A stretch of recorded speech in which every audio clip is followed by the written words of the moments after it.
പട്ടികജാതി പട്ടികവർഗ ശാക്തീകരണ സിനിമയാണ്. എനിക്കൊന്നും വിഷയത്തിൽ പട്ടികജാതി പട്ടികവർഗ ശാക്തീകരണമൊന്നും കണ്ടില്ല. അച്ഛനമ്മമാർ മക്കളെ വളരെ കഷ്ടപ്പെട്ട് വളർത്തിയിട്ട് അവസാനം വലുതാവുമ്പം പിന്നെ അവരെ നോക്കാൻ ആരുമില്ല. വയസ്സായവർ മാത്രം താമസിക്കുന്ന ഒരുപാട് വീട് നമ്മുടെ കേരളത്തിൽ തന്നെ എത്രയോ ലക്ഷക്കണക്കിന് വീടുണ്ടെന്ന് പറയുന്നുണ്ട്. അപ്പം അതിനകത്ത് ശരിക്കും ഞാൻ മഴ നനഞ്ഞ് ആ ഒരു തണുപ്പിൽ ഇരിക്കുന്ന ആ ഒരു ഫീല് സിനിമയിൽ നിന്ന് കിട്ടി. യൂത്തിനെ കാണാം, പക്ഷേ ഈ യൂത്തൊന്നും ഇമ്മാതിരി സിനിമകളൊന്നും കാണൂലല്ലോ.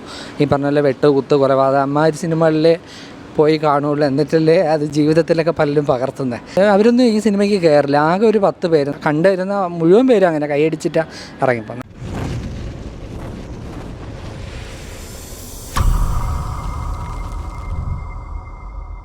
പ്രളയശേഷം ജലകന്യ നല്ല സിനിമയാണ് എന്ന് പറയുമ്പോൾ ചലച്ചിത്ര വികസന കോർപ്പറേഷൻ പുറത്തിറക്കിയ പട്ടികജാതി പട്ടികവർഗ ശാക്തീകരണ സിനിമയാണ്. എനിക്കൊന്നും വിഷയത്തിൽ പട്ടികജാതി പട്ടികവർഗ ശാക്തീകരണമൊന്നും കണ്ടില്ല.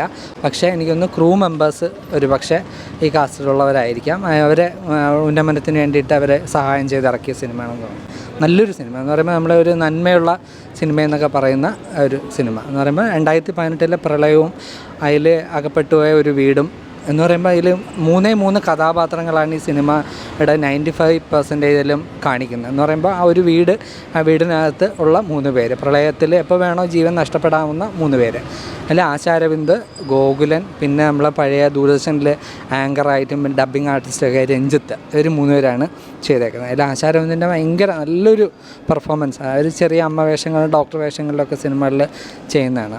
ഗോകുലൻ്റെ എനിക്കൊന്ന് ഇന്നോളം കിട്ടിയിട്ടുള്ള ഏറ്റവും നല്ല കഥാപാത്രമായിരിക്കും ഇത്. ഇവർ 3 പേരും വച്ച് ഈ സിനിമയെ ഒരു 2 മണിക്കൂർ യാതൊരു ലാഗും ഇല്ലാതെ വളരെ മനോഹരമായിട്ട് കൊണ്ടുപോയിട്ടുള്ള സിനിമയാണ് നടക്കുന്നത്. 2018 പ്രളയം, അതിൽ ഒരു വീട്ടിൽ എന്തെങ്കിലും ഒരു സംഭവം നടന്നാൽ എന്താണ് അതാണ് കാണിക്കുന്നത്. പിന്നെ അതിൽ കാണിക്കുന്നുണ്ട് അച്ഛനമ്മമാർ മക്കളെ വളരെ കഷ്ടപ്പെട്ട് വളർത്തിയിട്ട് അവസാനം വലുതാവുമ്പം പിന്നെ അവരെ നോക്കാൻ ആരുമില്ല. വയസ്സായവർ മാത്രം താമസിക്കുന്ന ഒരുപാട് വീട് നമ്മുടെ കേരളത്തിൽ തന്നെ എത്രയോ ലക്ഷക്കണക്കിന് വീടുണ്ടെന്ന് പറയുന്നുണ്ട്. അതിൽ ഒരു വീട് ആണ് കാണിക്കുന്നത്. അവരുടെ സമ്പാദ്യവും സ്വത്തും മാത്രം മതി, പക്ഷെ അവരെ നോക്കാൻ ആളില്ല. അതാണ് ഈ സിനിമയെ കാണിക്കുന്നത്. പിന്നെ ഇതിൻ്റെ ക്യാമറാമാൻ, നമ്മുടെ പ്രശസ്ത സംവിധായകൻ ലോഹിതദാസിൻ്റെ മകൻ ഹരീഷനാണ് ഇതിൻ്റെ ക്യാമറ കൈകാര്യം ചെയ്യുന്നത്. വളരെ ഭംഗിയായിട്ട് ചെയ്തിട്ടുണ്ട്. പിന്നെ ബാക്ക്ഗ്രൗണ്ട് മ്യൂസിക്, ഈ കൊടും വേനലിലാണ് ഞാൻ തിയേറ്ററിനകത്ത് കയറിയത്. പക്ഷേ ആ ബാക്ക്ഗ്രൗണ്ട് മ്യൂസിക് മൊത്തം മഴയാണ്. സിനിമയുടെ 100% പോർഷനും മഴയാണ്. അപ്പം അതിനകത്ത് ശരിക്കും ഞാൻ മഴ നനഞ്ഞ് ആ ഒരു തണുപ്പിൽ ഇരിക്കുന്ന ആ ഒരു ഫീല് സിനിമയിൽ നിന്ന് കിട്ടി. യൂത്തിനെ കാണാം, പക്ഷേ ഈ യൂത്തൊന്നും ഇമ്മാതിരി സിനിമകളൊന്നും കാണൂലല്ലോ. ഈ പറഞ്ഞ പോലെ വെട്ട് കുത്ത് കുറവാതെ അമ്മാതിരി സിനിമകളിൽ പോയി കാണുള്ളൂ. എന്നിട്ടല്ലേ അത് ജീവിതത്തിലൊക്കെ പലരും പകർത്തുന്നത്. അപ്പോൾ അവരൊന്നും ഈ സിനിമയ്ക്ക് കയറില്ല. ആകെ ഒരു 10 പേര് നല്ല സിനിമ അല്ലെങ്കിൽ ഒരു അവാർഡ് സിനിമ ഇഷ്ടപ്പെടുന്നവർ ഡെഫിനറ്റ്ലി ഇത് വന്ന് കാണും. പിന്നെ പട്ടികജാതി പട്ടികവർഗ ശാക്തീകരണമാണ് സിനിമയാണെങ്കിൽ ആ കമ്മ്യൂണിറ്റിയിലുള്ളവർ വന്ന് കാണണം എന്ന് തന്നെയാണ്. ആ ക്രൂ മെമ്പേഴ്സ് അവരാണെങ്കിൽ അവർ അത്ര ഭംഗിയായിട്ട് ഒരു അതിൻ്റെ ഒരു ഏരിയയിലും മോശം പറയാനില്ല. നല്ല പാട്ടുകളുണ്ട്, നല്ല പാടിയവരായാലും മ്യൂസിക് കൊടുത്തിട്ടുള്ളതായാലും എല്ലാം വളരെ നന്നായിട്ട് ചെയ്തിട്ടുണ്ട്.